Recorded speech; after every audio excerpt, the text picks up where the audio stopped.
இந்த எலெக்ஷனில் வின் பண்ணணும்னு நினைக்கிறவங்க நம்ம சேனலை சப்ஸ்கிரைப் பண்ணுங்க. இப்போ தமிழ்ச்செல்வி கிட்ட வம்புழுக்கிறாங்க இந்த ஐஸ்வர்யாவும். அதை தமிழ்ச்செல்வியோட ஆட்கள் வீடியோவை எடுத்து வெளியிட்டுறாங்க. இதனால நம்ம சேதுவுக்குள்ள ஆதரவும் நிறையவே குறைஞ்சிக்கிட்டே வருது. நம்ம இதனால கண்டிப்பா தோக்குறதுக்கு வாய்ப்பு இருக்குன்னு இப்போ புலம்ப ஆரம்பிக்கிறாரு சேதுவும். இதுக்கு முன்னாடி எல்லார்கிட்டையும் சொல்லி வச்சிருந்தா நல்லா இருக்கும். ஆனா ஐஸ்வர்யா தான் எல்லாரையும் நம்பினவரு நம்ம தமிழை நம்பவே இல்லை. தமிழ் எது செஞ்சாலும் நல்லதுதான் செய்வாங்க அப்படிங்கிறத சேது நம்பாம போனதான் ஒரு விஷயமாவே இருக்கு.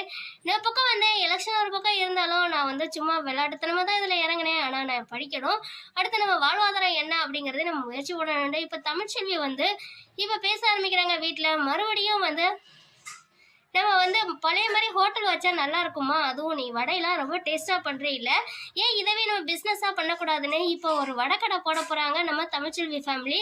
ஓஹோ, எம்எல்ஏ ஃபேமிலி வடக்கடை போட்டு பெரிய ஆளாக போறாங்க.